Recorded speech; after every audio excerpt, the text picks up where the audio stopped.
Positive mindset. Now, this is a really big area, and it's so big that we often call it different things, which can be confusing. And you'll see in just a minute what I'm talking about. But ultimately, I think this comes down to really how we view and see the world, our attitudes towards the world. And I love this quote by Viktor Frankl. Everything can be taken away from a man but one thing, the last of the human freedoms, to choose one's attitude in any given set of circumstances, to choose one's own way. And for those of you who don't know, Viktor Frankl is a Holocaust survivor, and he really said that it was his attitude that saved him in those very dark times. I also love this quote from Buddha: "You are what you think," and I think there's a lot of truth to that. There's the whole area of self-confirmation bias. So the beliefs that we have, what we think about the world, actually changes how we see other people, how we see our experiences. So our minds and our thoughts are very important, and important to mind them. So when we talk about positive mindset, there are three main things that we're talking about here, and it really has to do with orientation to past, present, and future. So having a positive mindset, in our definition at POH, is you're someone who, when you look back on previous situations, you have a feelings of gratitude about them. When you are in the present moment, you're able to be mindful, to be fully present and engaged. And when you look towards the future, you are able to have what we call flexible optimism. But optimism, when it's appropriate to have optimism, and we'll talk more about that. So gratitude, mindfulness, and optimism for us is really part of having a positive mindset about the world, past, present, and future. And so we're just going to go through each of these three areas today quickly. So mindfulness. Now, as many of you know, mindfulness is a big area in positive psychology. We could spend an entire webinar talking about it, a whole conference, in fact. So we're just going to go through it very quickly. But mindfulness, as you see here in this cartoon, I don't know if you've ever had that experience where you're just sort of on autopilot, right? You're just going through your day, moving through your day, and you realize that you're not fully checked in. Right? As you see here in this cartoon, wait a minute, this is grass. We've been eating grass. I've definitely had those moments. Mindfulness is really the opposite of that. It's the ability to be fully present in the moment. So as you see this beautiful picture here, right, you're walking on the beach, and mindfulness is being able to fully experience that moment, to feel the water, to feel the sand, to be engaged, to breathe the air, to experience it with all of your senses. Now, I used to think of mindfulness as being something that could only happen if I was meditating or doing yoga. And that was my own ignorance. So I thought, hey, I'm not a meditation or yoga person, so I must not be able to be mindful. The truth is, that's not the truth. But mindfulness is really about being present, being receptive and curious and open in the moment. And you'll see the pictures here. I actually have a 4-month-old baby, which is a wonderful practice in mindfulness every day. But really, you can think of it like this. You can really do any activity in a fully mindful way. So washing the dishes, something that's typically many people think of as being unpleasant, I certainly do. Imagine washing the dishes as if you are washing a newborn baby. Your total absolute love, right? Think about how it changes that task in the moment. How much you would pay attention to every little corner and every little aspect of that plate to make sure that you got off every single crumb.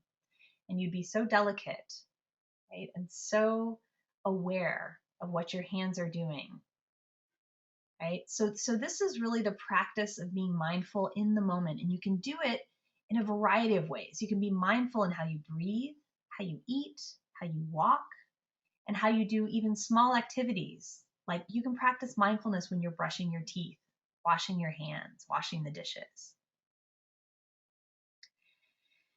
So you can watch this YouTube video online. It's if you Google Joshua Bell and Subway and YouTube, you can find this video. And basically, it's this world famous violinist named Joshua Bell who did a little experiment. He went into the subway and he dressed pretty much like a homeless person, so someone who's not going to be noticed. And this is someone who people would pay hundreds and hundreds of dollars and can't get tickets to his concerts. And he walks into the subway and starts playing. And what you see in the video is fascinating because he's playing beautiful, gorgeous music. And yet, people are just walking right by him, not even noticing, not paying attention to them. No idea that a world famous violinist is playing for free right there for them to listen. Right? So that's what I'm talking about when this mindlessness, this autopilot, right? That sometimes we get so busy and caught up in our lives that we miss these beautiful moments that are right in front of us. When we are mindful, there are many health benefits. We know that it reduces stress, anxiety, and depression. It even improves quality of life. So they've looked at this in terms of patients who have chronic disease. It can improve their quality of life even when they're experiencing the diseases. It can improve their immune systems. And there's a lot of information out there, a lot of research on mindfulness with compulsive behaviors and addictions. And I love this image of the apple and this quote by Thich Nhat Hanh, who's a Buddhist monk. And he says, "The apple in your hand is the body of the cosmos." What he means by that is, and I challenge you all to try to do this, pick an apple or another piece of fruit and take your time savoring it when you eat it. Take a full minute or 2 minutes to chew the bite of the apple. Look at the apple, notice the skin, feel what it feels like, smell it, use all of your senses. Truly savor when you're eating it, and you'll be amazed at how the experience is different than how we typically, at least how I typically would eat an apple when I'm driving in the car with my 2 kids in the back seat and I'm talking on the phone and trying to do a million different things at one time and not even really noticing it. So just try that in your life. You can practice mindfulness by eating, breathing, walking, or something called monotasking, which is picking something that you do often, like brushing your teeth, and challenging yourself to do that mindfully. So, for example, there's a surgeon who was trying to figure out how she could be mindful when she works a gajillion hours a day and is always on the go. And she finally came up with the idea of every time she's going to wash her hands, she's going to do it in a mindful way. And she had to wash her hands 40 times a day on average. So she went from feeling like she could never be mindful to all of a sudden practicing mindfulness, probably more than a Buddhist monk, 40 times a day when she's washing her hands. So think about, consider in your own life, what's one activity or one new way that you could practice being more mindful? All right, now I'm going to jump into optimism. So optimism is how we think about the future. As you can see here, this little cartoon, right? Stop being so negative. A real optimist would say, be positive. We have a quote here by Winston Churchill: "Pessimist sees a difficulty in every opportunity. Optimist sees the opportunity in every difficulty." True. Benefits of optimism. One of the things you know is that optimists feel better. And that's because they have an explanatory style, and we're going to talk about what that means, that helps them maintain their sense of self-esteem. Optimists also anticipate more. So because they're expecting good things to happen, they get to feel the benefits of that anticipation. So they say that your happiness is actually higher when you're planning a vacation than when you're actually on the vacation. Kind of silly and strange to think about it, but it's because the act of the planning of the vacation is very positive. It's a positive experience. Optimists also try harder because they think that they're going to succeed. So that actually impacts their behavior. So they work harder because they think they're going to succeed. And as a result, not surprisingly, they tend to succeed more. Now here you can see, there's a great YouTube video by Tali Sharot on something called the optimism bias. And I have this picture here of the car accident because one of the challenges with optimism is that sometimes we can be optimistic in ways that's not necessarily great for us. For example, most people think that they're better than average drivers. course, that's impossible, right? You can't have the majority of people better than average drivers. And oftentimes we're too optimistic in our thinking about driving. That's why people text when they drive, right? They think, oh, I'm not going to get into an accident, right? And sometimes optimism, if not used wisely, can lead us to acting in ways that are unsafe. So we talk about this idea of practicing flexible optimism. So being optimistic in ways that are positive for us, but not at times when it might harm us, like here with driving. Oops, we already covered that. So I'm just going to give you a quick example of what we called explanatory style with optimism. So here we are. You've just landed a great new job. So imagine this. You got your dream job. You just found out about it. So is your first reaction or thought to this, wow, I got this job because I'm talented. I always nail interviews and I'm a generally likable person? Or do you think, oh, I got this job because, yeah, this time there are only a few applicants and this time I happen to be well prepared. Sometimes I can put on the charm in interviews. So thinking on the left is optimistic thinking. Thinking on the right is actually pessimistic thinking. And they're different. They're not greatly different, but they're slightly different. And here is the difference between the two. Something called explanatory style. So it's how optimists and pessimists explain when positive things happen to them. Optimists, when positive things happen to them, they attribute it to themselves, to who they are as people. This great thing happened to me because I'm great, right? It's internal, it's stable, it's global. When something happens good to a pessimist, they attribute it to something outside of them. They don't take credit for it. It's essentially what it comes down to, right? So a pessimist will say, oh, well, that only happened to me because, I happened to be in the right place at the right time, right? So it's a slight difference, but it's important to think about and to think about yourself in terms of whether you are one way or the other. Now, let's look at the flip side. Your car broke down on the way to work. Very annoying, right? Now, is your first thought, this is unfortunate, but you know what? I knew that the car needed a service. We all have tough days sometime. Or do you think, this always happens to me at the worst possible time. I'm such an unlucky person. On the left, here we have Tigger, the ultimate optimist. On the right, we have Eeyore, the ultimate pessimist. And again, it comes down to explanatory style. So when negative events happen, the way that pessimists and optimists explain those events, it flips around. It's the opposite, right? So now if something negative happens, a pessimist blames themselves, who they are as a person.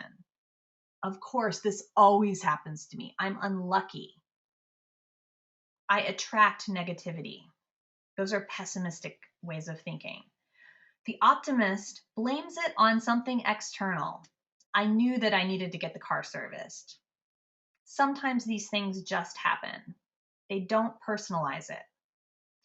And what we know about this explanatory style is that when optimists give themselves credit for positive things that happen, and when when negative things happen, they attribute it to external things, they don't personalize it, that helps them maintain a positive self-esteem.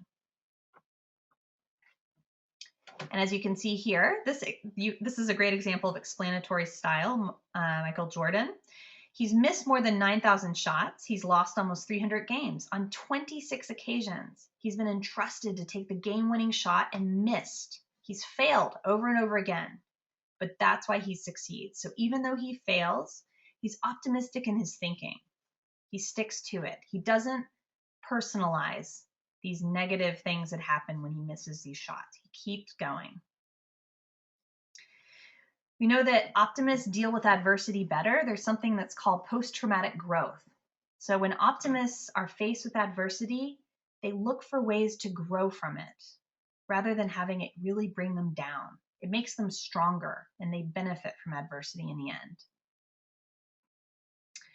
All right, so now I'm just going to go through quickly gratitude, which is the positive mindset towards the past. Gratitude is not only the greatest of virtues, but the parent of all others, as Cicero says. And we define gratitude as the feeling that occurs when a person attributes a benefit they've received to another person, right? So your gratitude is in relationship to other people or other events that happen in your life. I love this quote, and Tao Pu is one of your all's readings, but you'll have a chance to read this yourself. But do you really want to be happy? You can begin by being appreciative of who you are and what you've got. It's really about appreciation. There's a great video on TED Talks by Louis Schwartz, who's a photographer and videographer who takes time-lapsed videos of flowers.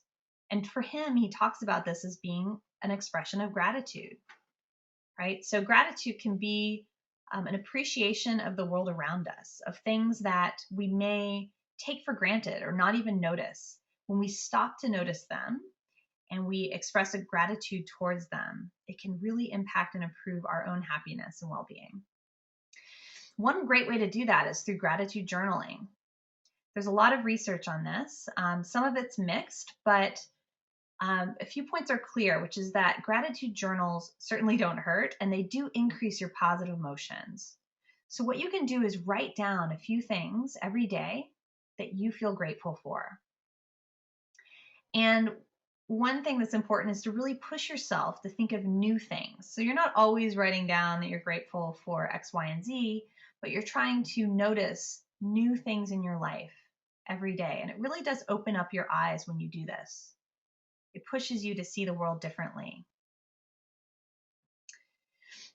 And we know that there's lots of research on how gratitude can decrease negative emotions and increase positive emotions.